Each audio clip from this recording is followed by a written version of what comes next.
Purnawirawan Gatot Nurmantio. Selamat sore Pak Gatot. Mungkin kita bisa lepas maskernya sejenak ya Pak, tapi kita tetap menerapkan protokol kesehatan dengan menjaga jarak ya Pak. Apa kabar Pak Gatot? Terima kasih. Assalamualaikum warahmatullahi wabarakatuh. Ken. Waalaikumsalam. Alhamdulillah Sehat ya, Pak, baik, ya? sehat. Baik Pak Gatot, ini yang ramai diperbincangkan akhir-akhir ini mengenai pernyataan Pak Gatot yang mengaku pada saat itu dicopot sebagai Panglima TNI karena memerintahkan memutar film G30 SPKI. Sebenarnya kami ingin tahu dulu Pak, prosedur pengangkatan kemudian pencopotan ataupun akhir dari masa jabatan seorang Panglima TNI ini sebenarnya seperti apa? Jadi terima kasih, saya koreksi ya.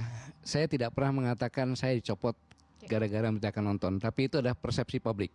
Saya kali ini pada persepsi publik. Ya. Kemudian saya sebagai Panglima TNI, proses untuk menjadi Panglima TNI saya oleh Pak Jokowi 3 kali. 3 kali saya disampaikan sama beliau untuk menjadi Panglima TNI. Saya bilang jangan Pak, situasi sekarang masih belum pas saya jadi Panglima TNI. Bahkan saya sempat menyarankan sebaiknya yang jadi Panglima TNI adalah Marsikal Agus Kasau waktu itu. Habis itu terus lagi sampai yang ketiga saya mendapat informasi dari ketua DPR waktu itu di Singapura. Saya kejebak, saya diajak makan oleh teman, tiba-tiba ketemu dengan Setnov, di mana Setnov mengatakan bahwa saya kok tidak ke Pak Setnov untuk minta menjadi Panglima TNI.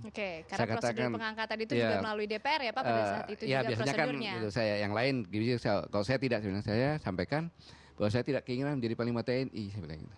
Langsung beliau, loh kok bisa begini? Saya jelaskan yang tadi. Tapi beliau mengingat demikian. Oke, kalau begitu biar saya dilantik Panglima TNI, baru nanti saya mengusulkan Kasat sebagai pengganti saya kepada Presiden. Sesuai prosedur begitu. 2 minggu kemudian saya ke Denmark. Sore-sore saya ditelepon oleh Ketua DPR Pak Setnov. Pak Gatot, saya mendapat surat dari Presiden. Singkatnya saya buka ya, silakan. Buka. Kemudian isinya Presiden mengajukan Jenderal TNI Gatot Nurmantio Kepala Staf Angkatan Darat sebagai calon tunggal Panglima TNI. Beliau nanya, surat ini harus saya apakan? Saya jawab ada 2 Pak Ketua. Satu sobek-sobek masuk kantong sampah, yang kedua terserah Pak Ketua. Karena memang saya bukan tidak berkeinginan. Situasi seperti itu sebaiknya jangan saya dulu nanti. Situasi gitu. Seperti apa Pak Gatot? Kan beliau baru menjabat. Ya, bahkan saya pernah bercanda. Bahwa Presiden saya boleh bicara dengan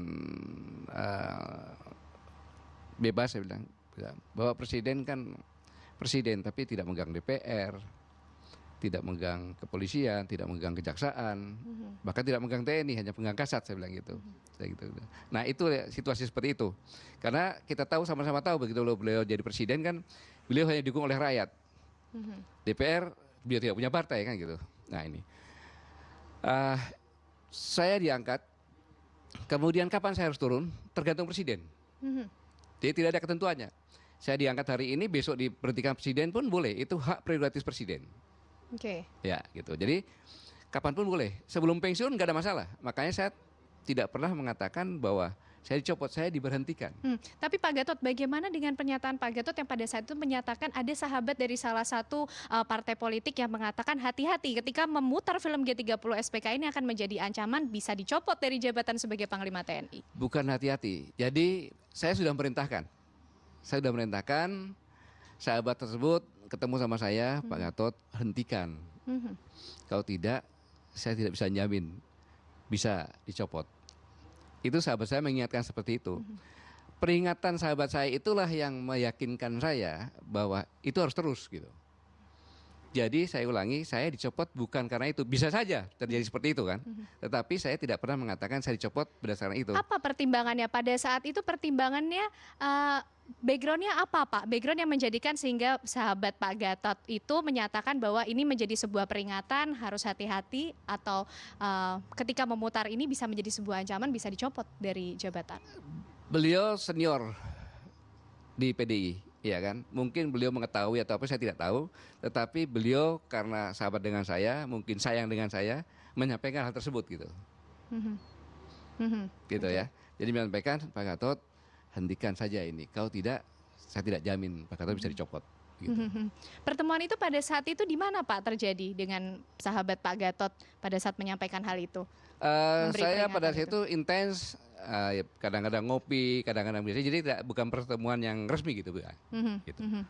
Artinya itu yang kemudian disampaikan, backgroundnya apa, kemudian pada saat itu sahabat Pak Gatot menyampaikan jangan diputar. Ini artinya Pak Gatot pasti menangkap ada poin-poin tertentu yang ingin disampaikan.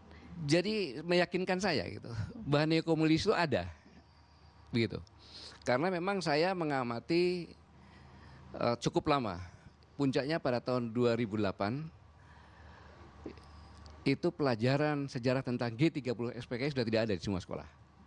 Sudah dicabut tidak semuanya. Ini suatu hal yang penting. Ada peristiwa kelam, gitu. Ada peristiwa kelam. Kok tiba-tiba dihapus?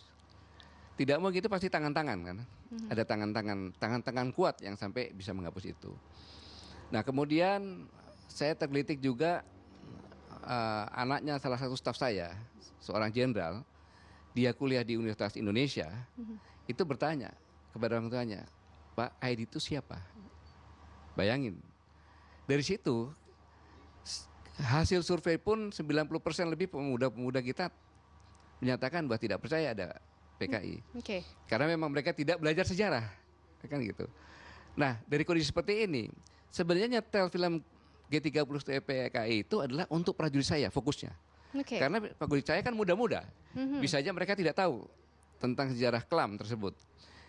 Sedangkan inti dari TNI itu adalah ideologi harus kuat, karena dia menjaga kedaulatan negara yang berdasarkan Pancasila dan Undang-Undang 45. Pak Gatot, pada saat itu kemudian awalnya memerintahkan hanya untuk satuan-satuan TNI tujuannya. Tapi apakah langkah Pak Gatot untuk memutar dan memerintahkan untuk menonton bareng film G30 SPK ini juga sudah sempat dikoordinasikan dan dikomunikasikan kepada pihak istana dalam artian Presiden ataupun juga Kemenko Polhukam mengenai hal ini? Saya sebagai Panglima TNI, saya memerintahkan nonton prajurit beserta rakyat. Saya tidak perlu izin. Apa kita melanggar? Tidak. Buktinya Presiden juga ikut nonton di Bogor. Ya kan? Baik. Nah, kenapa prajurit sama masyarakat? Karena masyarakat yang muda-muda nggak tahu itu. Pelajaran sejarah yang paling gampang ya dengan menonton film. Kalau saya buat buku, siapa yang membaca? Begitu. Sehingga saya hanya mengingatkan bahwa Indonesia ini pernah ada sejarah kelam. Tahun 1948. Hanya 13 hari. Tanggal 28 sampai dengan 30 September 1948. Tetapi yang meninggal 1920-an. Gitu. Jangan sampai peristiwa kelam ini terjadi lagi. Jangan sampai peristiwa kelam terjadi lagi, dan ternyata Pak Gatot tadi juga menyampaikan ancaman-ancaman kebangkitan kekuatan PKI ini ternyata mungkin tidak terlihat bentuknya tapi bisa dirasakan. Bisa dirasakan. Baik. Ancaman real dari kebangkitan atau benih G30 SPKI ini Bapak melihatnya seperti apa? Semakin hari saya melihat semakin real. Ya, semakin real, tidak usah mundur ke belakang lah. Mulai dari 2008 saja sudah tidak ada pelajaran G30 PKI, itu yang pertama. Kemudian langsung saja deh yang jelas-jelas Rika Jekaning mengatakan bahwa aku bangga menjadi anak PKI. Kemudian menyatakan bahwa peristiwa G30 PKI itu adalah yang pelakunya yang membantai adalah TNI. Kemudian mengatakan bahwa anak-anak keturunan PKI itu masuk di PDI mulai dari cabang sampai dengan pusat. Gitu. Nah kemudian yang teraktual, yang tidak terbantahkan, karena memang PKI itu atau neokomunis itu tidak bisa terlihat, tapi bisa dirasakan. Contohnya RUU HIP. RUU HIP itu pasal 7 ayat 2-nya itu mengajukan trisila. Nasionalisme, sosial demokrasi, ketuhanan yang berkebudayaan. Nomor 3 ketuhanan yang berkebudayaan. Bahkan diperas menjadi Eka Sila. Nah, kemudian pada pasal 5 ayat 1 bahwa sendi pokoknya adalah keadilan sosial. Sendi pokoknya keadilan sosial. Mari kita lihat bahwa di dalam Pancasila yang pertama adalah ketuhanan yang Maha Esa. Makanya dikuatkan lagi di Undang-Undang Dasar 1945 pasal 29 ayat 1. Dasar adalah ketuhanan yang Maha Esa. Mhm. Gitu. Jadi sila kedua harus mengacu pada sila pertama. Meskipun 3, 1. RUU HIP saat ini statusnya sedang dihentikan, Pak, pembahasannya juga. Ditunda, tidak dihapus, tidak dihentikan, masih ditunda. Masih dalam daftar, masih ada. Gitu loh. Itu kan indikasi munculnya. Sedangkan yang dikatakan sendi pokok keadilan sosial itu sama dengan manifesto DNID pada tahun 1963. Gitu. Bayangkan, ketuhanan yang Maha Esa menjadi ketuhanan yang berkebudayaan. Yang tadinya menjadi dasar adalah ketuhanan yang Maha Esa menjadi keadilan sosial. Ini jelas. Jelas saya punya keyakinan yang utuh.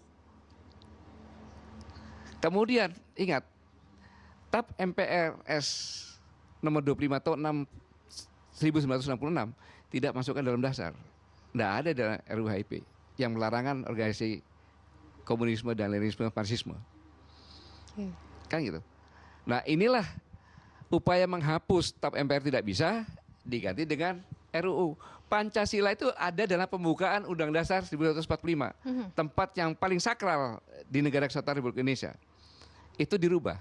Ingat, dalam pembukaan Undang Dasar 45, dasar negara adalah ketuhanan yang Maha Esa, kemanusiaan yang adil dan beradab, persatuan Indonesia, kerakyatan yang dipimpin oleh hikmah kebijaksanaan dalam perusahaan perwakilan, dengan tujuan untuk wujudkan keadilan sosial bagi seluruh rakyat Indonesia.